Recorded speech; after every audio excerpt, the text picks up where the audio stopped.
நீங்க நம்ம கருத்தவே நோட் பண்ண வீடு நான் கவலைப்பட மாட்டேன் சார். நம்ம எதுக்குமே பூராமே விட்டுட்டோம். வெக்கமான ரோசா சூடு சொரண பூராமே விட்டுட்டு தான் குடும்பம் நடத்துறோம். நீங்க ரோசப்பட்டவெல்லாம் வீட்டில் வாழ முடியுமா சார்?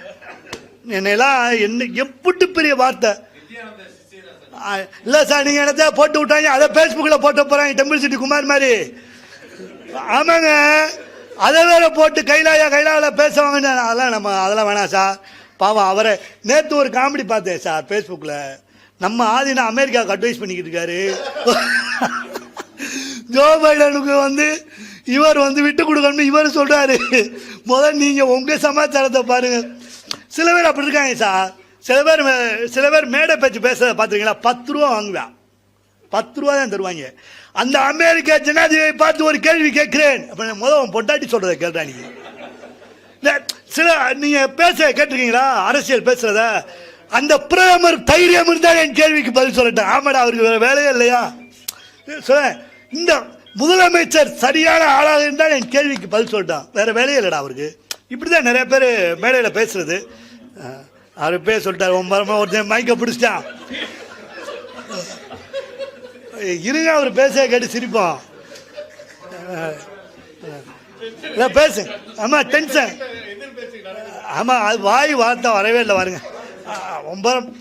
சில பேர்ல அந்த கல்யாணம் பண்ணுறதுக்கு முன்னாடி போன் வாங்கி கொடுத்தாங்க. இப்ப எல்லாம் கல்யாணத்துக்கு முன்னாடியே போன் வாங்கி கொடுத்துறாங்க. ஃபர்ஸ்ட் கிஃப்டே 20,000 ரூபா. அதோட அவன் கடன்பட்டு வந்தான். ஃபர்ஸ்ட் கிஃப்ட் 20,000 ரூபா போனை கொடுத்து காலையிலேருந்து பேசுறது. அவங்க பேச பாருங்களேன். நீங்கள் நமக்கெல்லாம் அந்த வாய்ப்பு இல்லை. இங்கே இருக்க ஜென்ரேஷனுக்கு தான் இருக்குது. காலையில் பண்ணேன், ஹலோ சொல்லுங்க, என்ன சாப்பிட்டீங்க?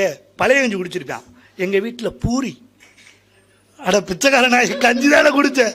ஒன்று அவன், நீங்கள் என்ன சாப்பிட்டீங்க? அவள் இடியப்பம் தான் இருப்பான். எங்கள் வீட்டில் நூடுல்ஸ், ஃப்ரைடு நூடுல்ஸ். இப்படியே பேசிக்கிட்டே வருவாங்க. ராத்திரி 10 மணிக்கு ஆரம்பிப்பாங்க. அப்புறம் ஒன்றும் இல்லையா சொல்லுங்க, அவ்வளோதானா? அப்புறம் ஒன்றும் இல்லையா? இப்படியே ஓடுங்க 1:30 மணி வரையும். சரி சொல்லுங்க. அதுக்குள்ளே சார்ஜ் கட் ஆயிரும். ப்ளக்கை போட்டுக்கிட்டு இப்படியே நிற்பான். சொல்லு, வேற ஒன்றும் இல்லையா? நீங்கள் சொல்லுங்க. ஒன்று இப்படியே பேசி கடைசியில் 1:30 மணிக்கு இது எல்லாம் ஊரே தூங்கும்.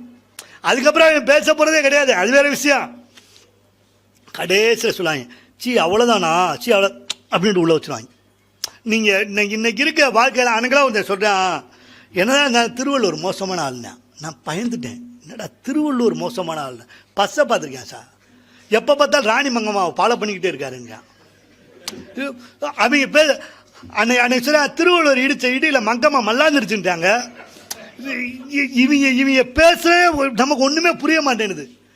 அப்படிதான் பேசுகிறாங்க. அன்னைக்கு என் பொண்ணு என்கிட்ட சொல்லுச்சு, என் மிஸ்ஸெல்லாம் சரியான ஆளுப்பா, லூசு மாதிரி பேசுது அப்படின்னுச்சு. மிஸ்ஸுன்னா அப்படி சொல்லக்கூடாதுப்பா, மிஸ்ஸுன்றது அம்மா மாதிரி அப்படின்னு. அப்படியே சைடு கேப்பில் சந்தை விடுறேன், நீ அம்மா மாதிரி அம்மள இரு அம்மாட்ட ஆண்டின்னு கூட சொல்லுவேன், ஆனால் அம்மான்னு மட்டும் சொல்ல. பிள்ளை அவ்வளோ பிரைட்டாக யோசிக்கிறாங்க. அன்னைக்கு வேணா ஒருத்தர் இப்படி தான் பேசிக்கிறேன். ஒரு சின்ன பையன் வந்தோடனே அப்படியே நீங்கள் எங்கள் அப்பா மாதிரியே பேசுகிறீங்க சார். நான் கை கொடுத்தேன். பரவாயில்ல, ஒரு அப்பா மாதிரி நான் பேசுகிறேன். நீங்கள் வேற சார், அவரும் லூஸ் மாதிரி தான் பேசுவார், நீங்களும் லூஸ் மாதிரி. அப்பாவை நம்ம அப்படிதான் வச்சுருக்கோம்.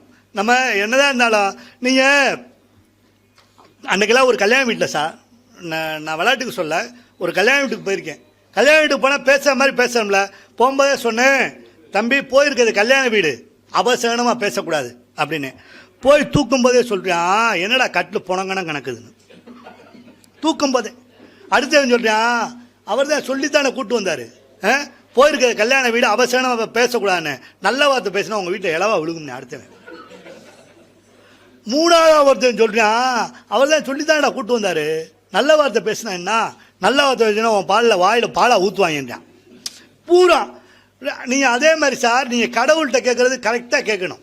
கடவுள்கிட்ட வரம் கேட்கும்போது கரெக்டாக கேட்கணும். ஒருத்தெல்லாம் சாமியை கும்பிட்டுட்டே படுத்திருக்கான், உனக்கு என்ன வேணும் அப்படின்னு கேட்டு கடவுள்.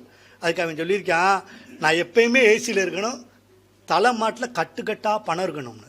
பார்த்தார் கடவுள், இந்த ஏடிஎம் வாட்ச்மேனா போ ஏசி இருக்கு, கட்டுக்கட்டாக பணம் இருக்கு.